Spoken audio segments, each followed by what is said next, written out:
ونحن على ذلك من الشاهدين والشاكرين والحمد لله رب العالمين.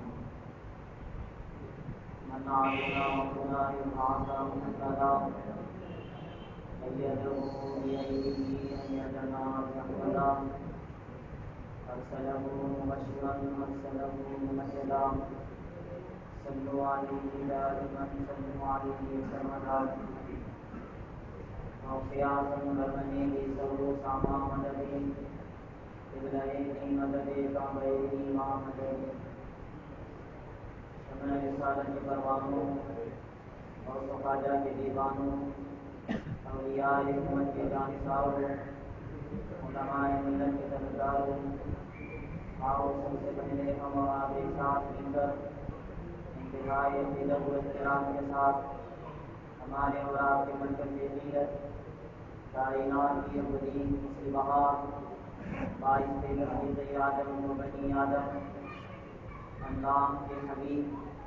زخم گردار دلوں کے طبیب سیاد رامدام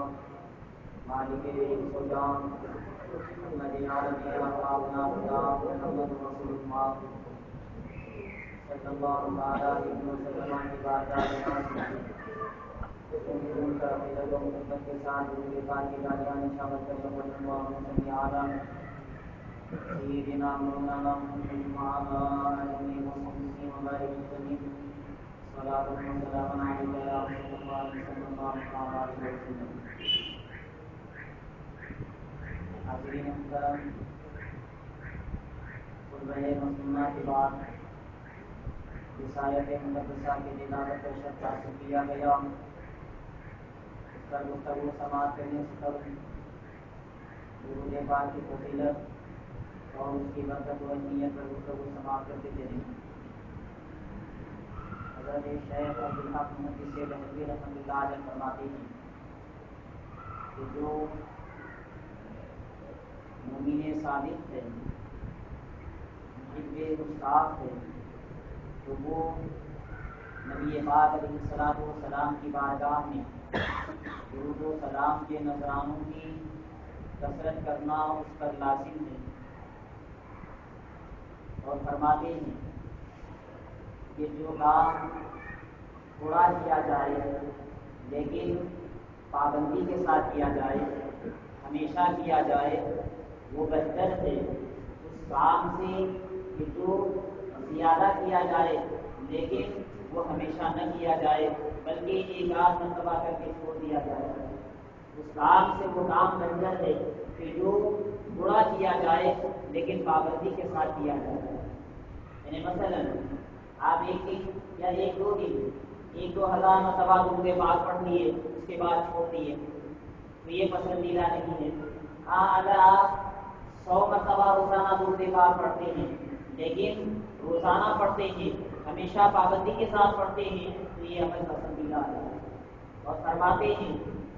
کہ اس مومن پر تعجب ہے کہ جو نبی پاک علیہ الصلوۃ والسلام کی بارگاہ میں درود و سلام کے نذرانے پیش کرنے کے لیے دن رات کے 24 گھنٹوں میں سے کچھ وقت بھی نہ نکالے. اس مومن پر تعجب ہے کیونکہ یہ درود پاک ایسا ذکر ہے جو اللہ تبارک و تعالیٰ کی رحمتوں کو، اس کی برکتوں کو، اس کے انوار کو، اس کی سعادتوں کو، اس کی سعادتوں کے دروازوں کو کھول دیتا ہے. یعنی اگر تم چاہتے ہو کہ اللہ تبارک و تعالیٰ تم پر اپنے انوار کے دروازوں کو کھول دے، انعامات و اکرامات کے دروازوں کو کھول دے، برکات کے دروازوں کو کھول دے، رحمتوں اور سعادتوں کے دروازوں کو کھول دے، تو تم نبی پاک علیہ السلام کی بارگاہ میں ہمیشہ درود و سلام کے نذرانے پیش کرتے رہنا۔ اور فرماتی کہ اہل سلوک کے لیے، یعنی اہل طریقت کے لیے درود پاک کی کثرت فتوحات عظیمہ کا سبب ہے۔ یعنی جو اہل طریقت ہوا کرتے ہیں وہ نبی پاک صلی اللہ علیہ وسلم کی بارگاہ میں کثرت سے درود و سلام کے نذرانے پیش کر کے عظیم کامیابیاں حاصل کرتے ہیں۔ اور فرماتے ہیں کہ اگر کوئی کسی مرشد کامل کے، شیخ کامل کے ہاتھ پر بیعت نہ کرے، مرید نہ ہو، تو وہ نبی پاک علیہ السلام کی بارگاہ میں درود و سلام کے نذرانوں کی کثرت کیا کرے، کیونکہ یہ اللہ تبارک و تعالیٰ کی بارگاہ تک پہنچنے کا ذریعہ ہے۔ یعنی اگر تم اللہ کی بارگاہ میں پہنچنا چاہتے ہو، مولا کا قرب حاصل کرنا چاہتے ہو، اور انعامات و اکرامات کی بارشیں چاہتے ہو، رحمتوں اور سعادتوں کے دروازوں کو کھلوانا چاہتے ہو، تو نبی پاک صلی اللہ علیہ وسلم کی بارگاہ میں کثرت سے درود و سلام کے نذرانے پیش کرتے ہو۔ آئیے بارگاہ رسالت صلی اللہ علیہ وسلم میں ایک مرتبہ نذرانِ عقیدت پیش کرے اور بڑھ اللہ صلی علی سیدنا و مولانا محمد وعلی آلہ وصحبہ وبارک وسلم۔ صلاۃ و سلام علیک یا رسول اللہ صلی اللہ علیہ وسلم۔ حاضرین محترم، جیسا کہ اس سے پہلے روزے کی فضیلت، اس کی اہمیت و برکت، اور زکوٰۃ کی اہمیت، اس کی فضیلت، اس کا حکم، اور اس کے علاوہ اعتکاف کی فضیلت اور اس کی برکت و اہمیت، اور اسلام کی اولین جنگ یعنی جنگ بدر کے عنوانات کے حوالے سے آپ نے گفتگو سماعت کی۔ اب رہا کہ ماہ رمضان کے جو معاملات ہیں، ماہ رمضان کے جو اعمال ہیں، ماہ رمضان کے جو فضائل و برکات ہیں، جو معاملات ہیں، ان میں سے ایک قرآن پاک بھی ہے۔ تو قرآن پاک کی اہمیت، اس کی عظمت، اس کی برکت اور اس کی افادیت کے حوالے سے گفتگو کی جائے گی۔ اللہ جل وعلا نے کلام پاک میں فرمایا اِنَّا نَحْنُ نَزَّلْنَا الذِّكْرَ وَإِنَّا لَهُ لَحَافِظُونَ، کہ یقیناً ہم نے، بے شک ہم نے ہی قرآن پاک کو نازل کیا، اتارا، اور ہم ہی اس کے محافظ ہیں، ہم ہی اس کے نگہبان ہیں، ہم ہی اس کی حفاظت کرنے والے ہیں۔ حاضرین محترم، نبی پاک علیہ السلام کی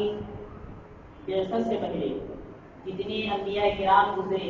اللہ تبارک و تعالیٰ نے ان کو معجزات عطا فرمائے، اور اس دور کے لحاظ سے ان کو معجزات دیے گئے کہ حضرت موسیٰ علیہ السلام کو اللہ تبارک و تعالیٰ نے جب بھیجا تو اس وقت جادو کا زور تھا، جادوگر وہ خدا بن بیٹھے تھے، تو اللہ تبارک و تعالیٰ نے حضرت موسیٰ علیہ السلام کو عصا کا معجزہ عطا فرمایا،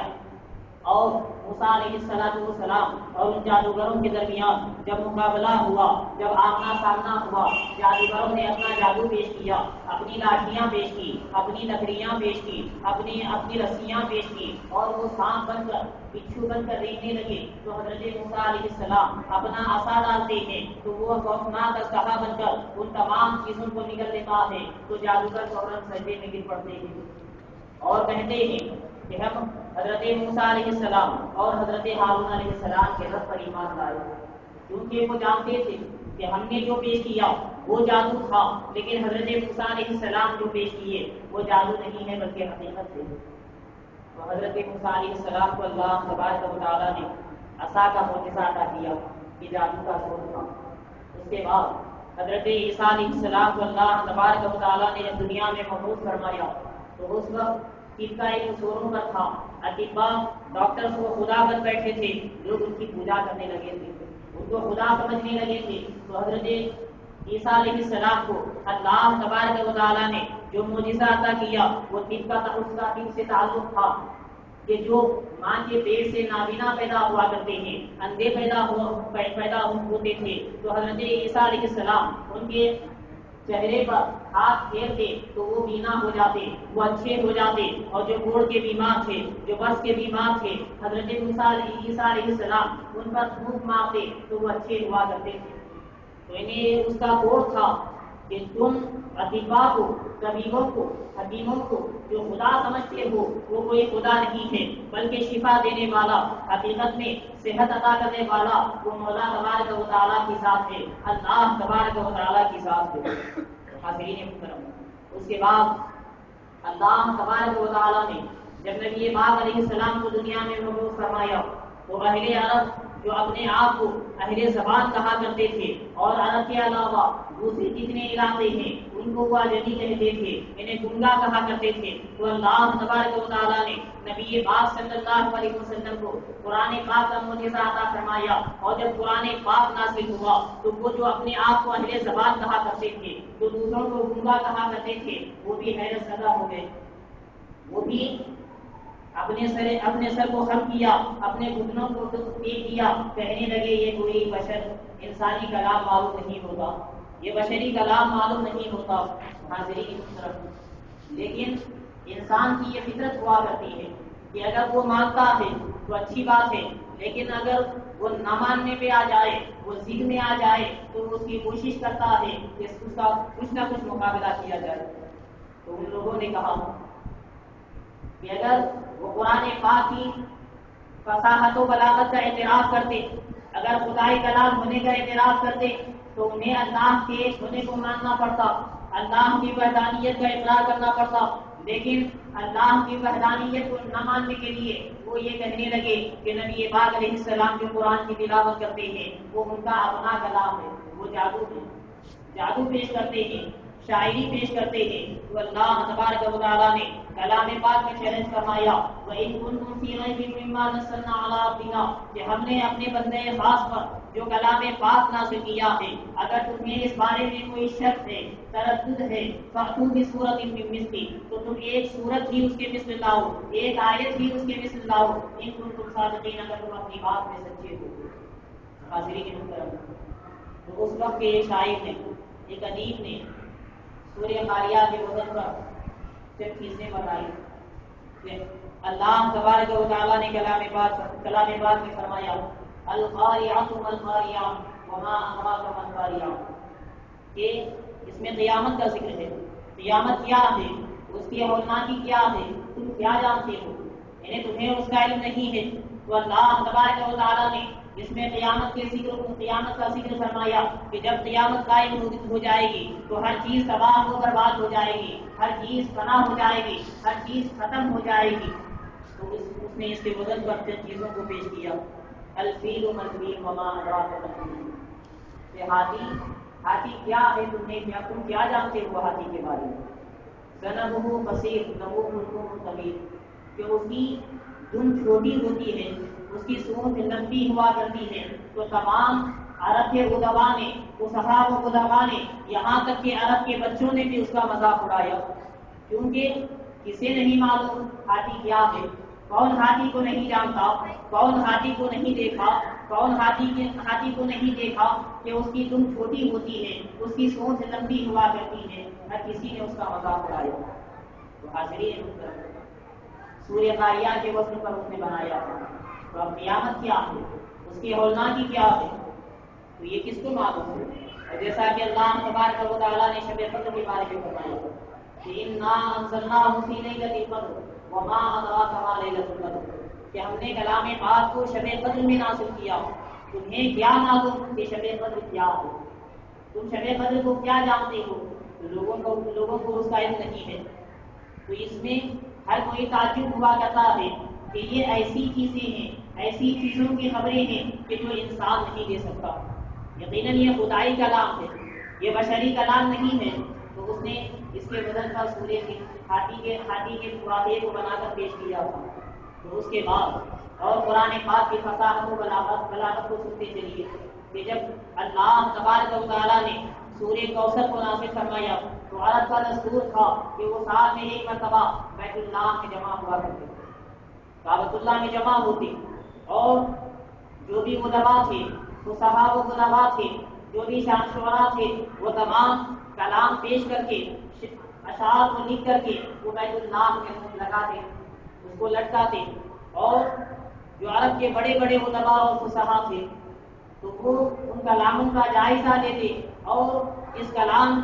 کا کلام جتنا اچھا ہوتا، بھاری ہوتا، وہ اس کی تعریف کرتے کہ یہ کلام سب سے بڑھ کر ہے۔ تو نبی پاک علیہ السلام نے صحابہ کرام کو حکم دیا کہ تم اسے بیت اللہ میں لگا دو، سورہ کوثر کو۔ اس کے بعد عرب کے فصحاء اور علماء جب تمام کلاموں کا جائزہ لیتے چلے اور سب سے بڑے ادیب نے جب سورہ کوثر کو دیکھا، اس کو پڑھا، تو اس کے نیچے وہ لکھتا ہے لیس ھذا بکلام البشر، کہ یہ انسانی کلام نہیں ہے، یہ انسانی کلام نہیں ہے بلکہ یہ خدائی کلام ہے۔ اللہ تبارک و تعالیٰ نے قرآن پاک کو رہتی دنیا تک کے لیے ایک معجزہ بنا کر کے پیش کیا۔ جتنے انبیاء آئے وہ چلے گئے، ان کے معجزے بھی باقی نہ رہے۔ حضرت موسیٰ علیہ السلام کا معجزہ باقی نہ رہا، حضرت عیسیٰ علیہ السلام کا معجزہ باقی نہ رہا، لیکن نبی پاک صلی اللہ علیہ وسلم جس معجزے کو لے کر دنیا میں آئے، اللہ تبارک و تعالیٰ نے آپ کو جو معجزہ عطا کیا وہ قیامت تک باقی رہے گا۔ اور چیلنج کیا گیا اس معجزے کے مقابلے میں تم کوئی پیش کر سکتے ہو، کوئی چیز پیش کر سکتے ہو تو پیش کرو۔ اور دنیا والوں نے کوششیں بھی کی، اہل زبان بھی کوشش کرتے رہے لیکن ناکام رہے، اور اجمیوں نے بھی کوشش کی، انگریزوں نے بھی کوشش کی، عیسائیوں نے بھی کوشش کی، یہودیوں نے بھی کوشش کی، لیکن نہ وہ قرآن کے مقابل کوئی کلام لا سکے، اس کے مقابل کوئی چیز پیش کر سکے، نہ کلام میں کوئی تبدیلی لا سکے، کیونکہ اللہ تبارک و تعالیٰ نے جتنے معجزات یا جتنی کتابیں سابقہ انبیاء کو دی، اللہ تبارک و تعالیٰ نے کسی کی حفاظت کا ذمہ نہیں لیا۔ اور موسیٰ علیہ السلام کو جو کتاب دی گئی، عیسیٰ علیہ السلام کو جو کتاب دی گئی، داؤد علیہ السلام کو جو کتاب دی گئی، سابقہ انبیاء کو جتنی کتابیں دی گئی، آج وہ اپنی حالت پر نہیں ہے۔ لوگوں نے انہیں اس میں رد و بدل کر دیا، اس میں تحریف کر دیا، لیکن اللہ تبارک و تعالیٰ نے قرآن پاک کو نازل کیا۔ قریب آج سے 1450 سال کا عرصہ گزر چکا ہے، کلام پاک کی ایک آیت میں تو کیا، کسی نے ایک زبر زیر میں بھی یا ایک نقطے میں بھی کوئی تبدیلی نہ لا سکا، کیونکہ یہ انسانی کلام نہیں ہے، یہ خدائی کلام ہے۔ اور خدا جس سے اللہ تبارک و تعالیٰ جس سے چیلنج فرمائے کیا کوئی اس کا مقابلہ کر سکتا ہے؟ وہ حاضرین محترم، قرآن کی اہمیت، وہ افادیت یہ ہے کہ رہتی دنیا تک کے لیے ایک معجزہ ہے۔ اب رہا اس کے بعد اللہ تبارک و تعالیٰ نے کلام پاک ہمیں عطا فرمایا تاکہ ہم اس کی تلاوت کریں، ہم اس کی تعلیمات پر عمل کریں، اور لیکن ہم اس سے کتنا فائدہ اٹھائے یا غیر اس سے کتنا فائدہ اٹھائے۔ آج دنیا جتنی ترقی کر چکی ہے، سائنسدانوں نے جتنا ریسرچ کیا ہے، جتنی تحقیق کی ہے، جتنی وہ کوشش کیے ہیں اور جس نتیجے پر پہنچے ہیں، کلام پاک اس کو ایک تھوڑے سے جملے میں بیان کرتا ہے۔ اور مسلمان قرآن پاک کی تلاوت کرتے ہیں تو بس تلاوت کرتے ہیں یا اس کی تعلیمات پر عمل کرتے ہیں، لیکن غیروں نے سب سے زیادہ قرآن پاک پر کام کیا ہے، غیروں نے سب سے زیادہ قرآن پاک پر ریسرچ کیا ہے۔ وہ یہودی ہیں، وہ نصارہ ہیں، وہ انگریز ہیں، جنہوں نے قرآن پاک پر سب سے زیادہ کام کیا، سب سے زیادہ قرآن پاک پر انہوں نے ریسرچ کیا۔ آج دنیا والوں نے جو دستور بنایا ہے کہ ہم یہ دستور دیکھتے ہیں دنیا والوں کا کہ اگر کسی کو دستخط کرنا نہیں آتا تو وہ انگوٹھے کا نشان دیتا ہے، اور کوئی حادثہ پیش آتا ہے، چاہے وہ قتل کا معاملہ ہو، چاہے وہ چوری کا معاملہ ہو، بڑے بڑے حادثات پیش ہوا کرتے ہیں، تو ان تمام چیزوں میں جو قانون دیکھتا ہے کہ ان میں جو تحقیقات کی جاتی ہیں کہ اس میں انہی چیزوں کو دیکھا جاتا ہے کہ ہاتھوں یا انگلیوں کے نشانات وغیرہ ہیں یا نہیں، انگلیوں کے یا ہاتھوں کے نشانات کو دیکھا جاتا ہے۔ اب یہ جو دستور بنایا گیا، یہ جو قانون بنایا گیا، یہ قرآن پاک کو ریسرچ کر کے ہی بنایا گیا۔ اللہ تبارک و تعالیٰ نے کلام پاک میں فرمایا ایحسب الانسان ان لن نجمع عظامہ، کیا انسان یہ سمجھتا ہے کہ جب وہ مرنے کے بعد اس کی ہڈیاں پوسیدہ ہو جائے، اس کی ہڈیاں ختم ہو جائے، چور چور ہو جائے، تو ہم اس کو دوبارہ زندہ نہ کر سکیں گے، ہم ان ہڈیوں کو دوبارہ جمع نہ کر سکیں گے؟ مولا کلام پاک میں فرماتا ہے ایحسب الانسان ان لن نجمع عظامہ، کیا انسان یہ سمجھتا ہے کہ ہم اس کی ہڈیوں کو جمع نہ کر سکیں گے؟ بلا قادرین علی ان نسوی بنانا، بلکہ ہم اس بات پر بھی قدرت رکھتے ہیں کہ ان کے پوروں کو بھی برابر کریں، انگلیوں کے جو پورے ہوا کرتے ہیں، ان کی جو لکیریں ہوا کرتی ہیں، ان لکیروں کو بھی ہم برابر جس طرح دنیا میں تھے اسی طرح برابر کریں گے۔ تو ان لوگوں نے دیکھا کہ ان پوروں کا کیا معاملہ ہے، تو انہوں نے جب ریسرچ کیا، جب تحقیق کی، تو وہ اس نتیجے پر پہنچے دنیا میں جتنے لوگ ہیں، کروڑوں کی آبادی ہے، ملینوں کی آبادی ہے، لیکن ایک شخص کا بھی دوسرے شخص کے انگلیوں کا وہ نشان ملتا نظر نہیں آتا، پورے ملتے نظر نہیں آتے۔ تو انہوں نے یہ رسول بنا دیا، یہ قانون بنا دیا کہ اگر کسی کو دستخط کرنا نہیں آتا ہے تو انہیں کا نشان دیا جائے، اور کوئی حادثہ ہوتا ہے، کوئی معاملہ پیش آتا ہے، چاہے وہ قتل کا معاملہ ہو، چاہے وہ چوری ڈکیتی ہو، تو اس میں انگلیوں کے نشانات کو دیکھا جائے، ہاتھ کے نشانات کو دیکھا جائے۔ حاضرین محترم، یہ غیروں نے ریسرچ کیا، اس کے بعد سائنسدانوں نے ریسرچ کرتے ہوئے، تحقیق کرتے ہوئے کہ دنیا کس چیز سے بنی، دنیا کیسے بنی، دنیا کیسے وجود میں آئی، وہ جب تحقیق کرتے ہوئے، ریسرچ کرتے ہوئے اس نتیجے پر پہنچتے ہیں کہ دنیا وہ ایک مادہ تھا، ایک چیز تھی، وہ چیز پھٹ جاتی ہے، اس کے بعد تمام دنیا جو پیدا ہوگی وہ پانی سے پیدا ہوگی۔ انتہائی مال خرچ کر کے، انتہائی کوشش کر کے، ریسرچ کر کے، تحقیق کر کے وہ اس نتیجے پر پہنچے کہ دنیا وہ ایک مادے سے بنی، ایک چیز سے بنی کہ وہ پھٹ جاتی ہے، اس کے بعد تمام چیزوں کو پانی سے پیدا کیا گیا۔ تو اللہ تبارک و تعالیٰ نے 1400 سال پہلے کلام پاک میں اس کو بیان فرمایا، اولم یر الذین کفروا ان السماوات والارض، یا جو لوگ کافر ہیں وہ نہیں دیکھتے، اولم یر الذین کفروا ان السماوات والارض، کہ آسمان و زمین کانتا رتقا، کہ وہ ایک منجمد شے تھی، وہ ملے ہوئے تھے، آسمان و زمین دونوں ملے ہوئے تھے، ففتقناہما، پھر اس کے بعد ہم نے ان دونوں کو الگ کیا، وجعلنا من الماء کل شیء حی، پھر اس کے بعد ہم نے ہر چیز کو پانی سے پیدا کیا،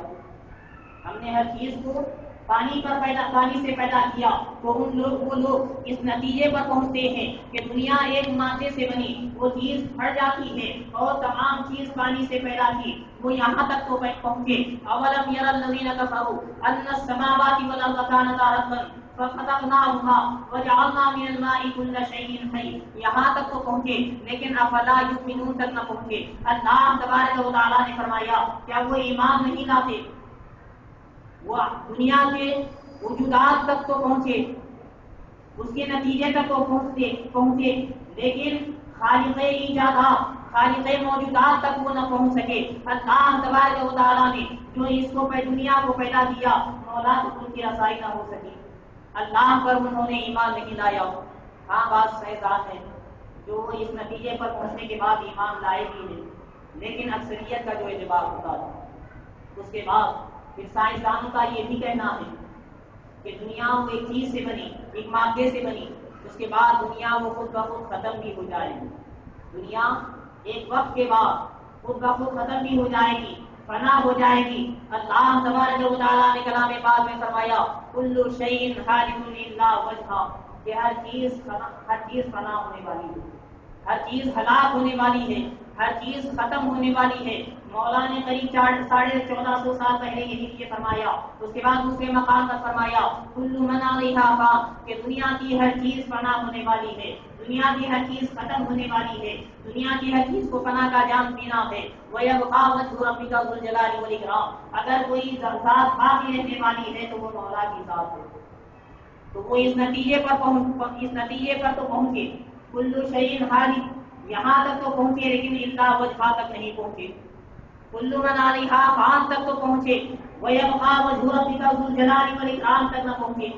کہ ہر چیز ختم ہو جائے گی، دنیا ختم ہو جائے گی، اس نتیجے پر پہنچے، لیکن اللہ کی ذات باقی رہنے والی ہے، جس نے اس دنیا کو پیدا کیا وہ اس تک نہ پہنچے۔ تو حاضرین محترم، کہنے کا مقصد یہ ہے، گفتگو کا حاصل کلام یہ ہے کہ غیروں نے قرآن پاک پر جتنا ریسرچ کیا، جتنی تحقیق کی، دنیوی اعتبار سے تو وہ کامیاب ہو گئے، انہوں نے اپنے مقصد کو پا لیا، لیکن قرآن جس کو دیا گیا لیکن وہ اس مقصد سے دور ہے۔ انہوں نے تو اپنے مقصد کو پا لیا، لیکن اللہ تبارک و تعالیٰ نے کلام پاک کو عطا فرمایا سب کی ہدایت کے لیے، لیکن مسلمان اس کی تلاوت کرتا ہے، مسلمان اس کی تعلیمات پر عمل کرتا ہے۔ غیروں نے تو اپنا مقصد حاصل کر لیا، وہ اپنے نتیجے پر پہنچے، لیکن کیا مسلمان بھی اپنا مقصد حاصل کر لیا؟ کیا مسلمان قرآن پاک کی آج تلاوت کرتا ہے؟ کیا مسلمان قرآن پاک کی تعلیمات پر آج عمل کرتا ہے؟ حاضرین محترم، ہم کلام پاک سے دور ہیں۔ ہم میں نہ جانے کتنے ایسے لوگ ہیں جنہیں قرآن پاک کی تلاوت کرنا نہیں آتا، جنہیں قرآن پاک پڑھنا نہیں آتا۔ ہم میں کتنے ایسے ہیں کہ جو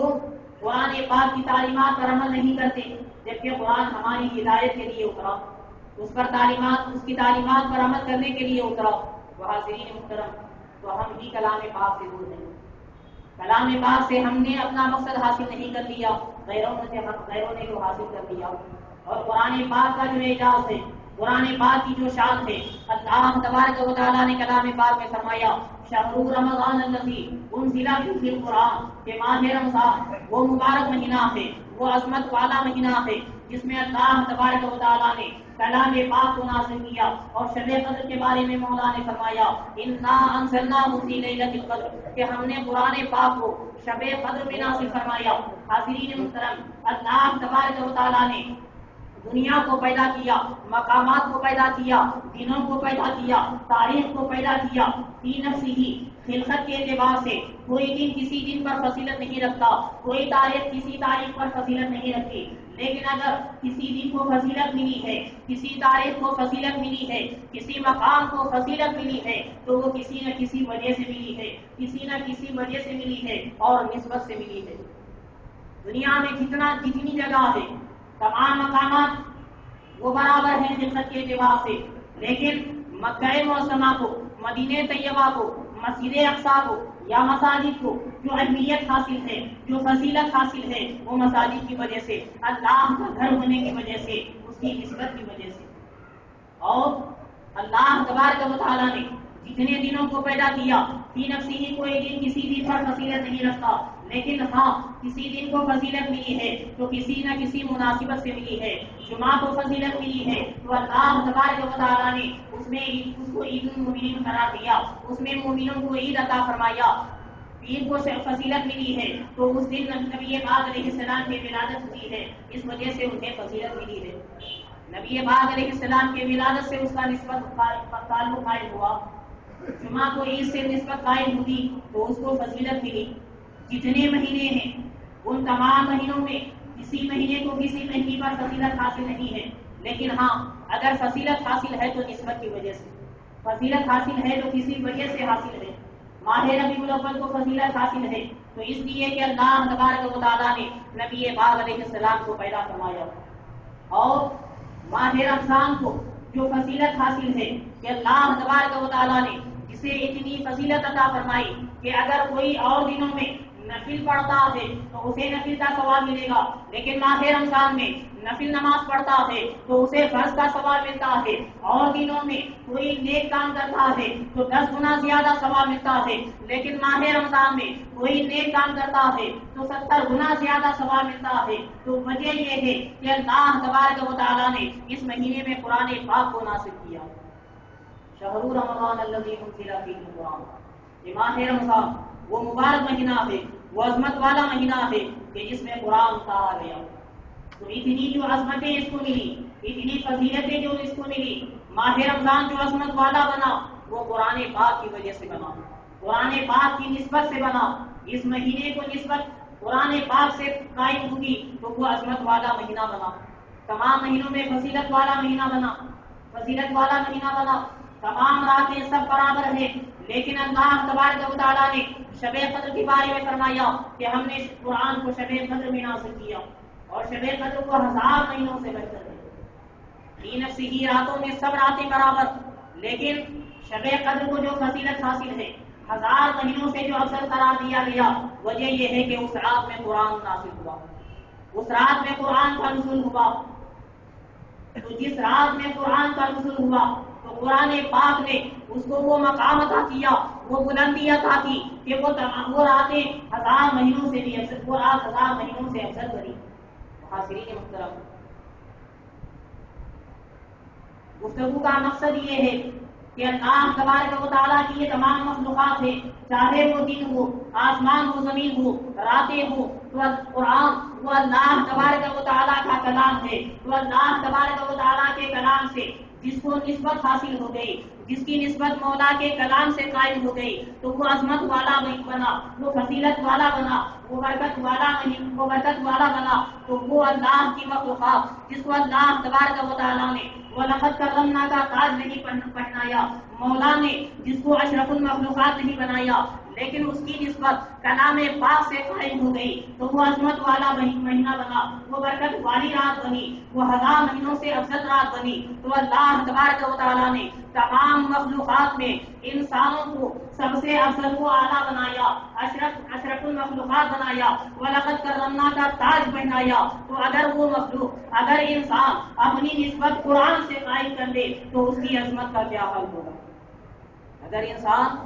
اپنی نسبت کو قرآن سے قائم کر لے، قرآن سے اپنی نسبت کو جوڑ لے، پھر انسان کی عظمت کا کیا حال ہوگا، اس کے مقام و مرتبے کا کیا حال ہوگا؟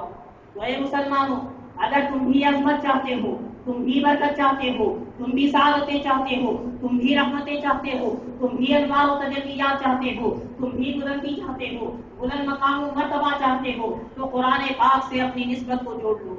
قرآن پاک سے اپنی نسبت کو قائم کر لو، قرآن پاک کی تلاوت کرنے والے بنو، قرآن پاک کی تعلیمات پر عمل کرنے والے بنو. اور حاضرین محترم، قرآن پاک کی تلاوت کے کتنے فضائل و برکات ہیں. نبی پاک صلی اللہ علیہ وسلم نے فرمایا کہ من قرأ من کلام اللہ فلہ عشرۃ امثالھا،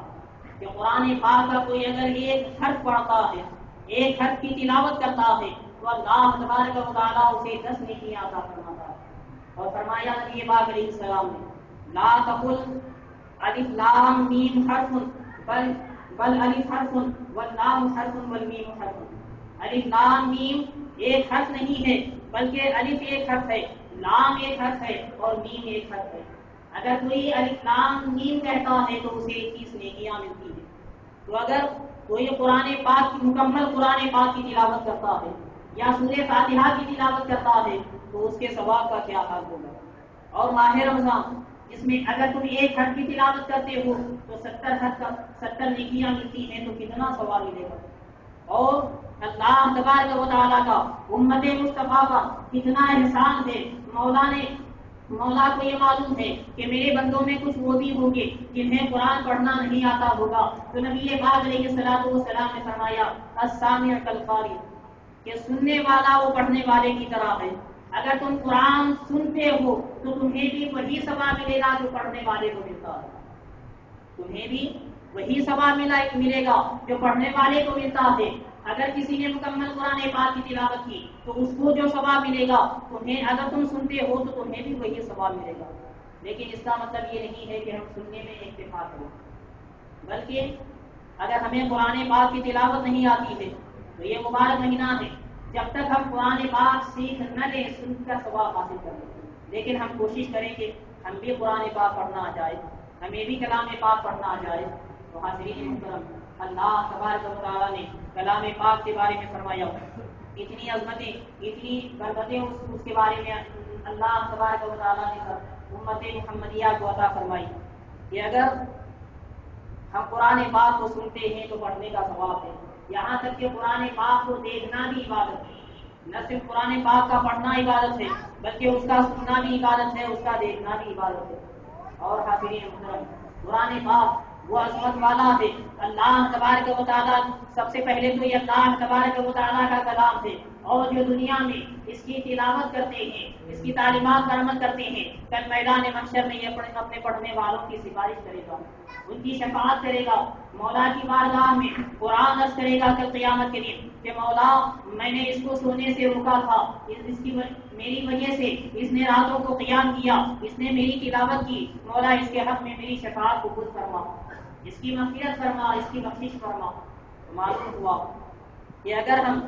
دنیا میں عزت و شان کی زندگی چاہتے ہیں، بے پناہ انعامات و اکرامات چاہتے ہیں، بلند مقام و مرتبہ چاہتے ہیں، اور آخرت میں کامیابی و کامرانی چاہتے ہیں، کل میدان محشر میں قیامت قرآن ہماری شفاعت کرے، ہم یہ تمام انعامات و اکرامات چاہتے ہیں، تو ہم قرآن پاک کی تلاوت کرنے والے بنے، اس کی تعلیمات پر عمل کرنے والے بنے۔ اللہ تبارک و تعالیٰ کی بارگاہ میں دعا ہے کہ مولا تبارک و تعالیٰ ہم تمام مسلمانوں کو قرآن پاک کو سیکھنے اور اس کو پڑھنے، اس کی تلاوت کرنے، اس کی تعلیمات پر عمل کرنے کی توفیق عطا فرمائے۔ وآخر دعوانا الحمد للہ رب العالمین۔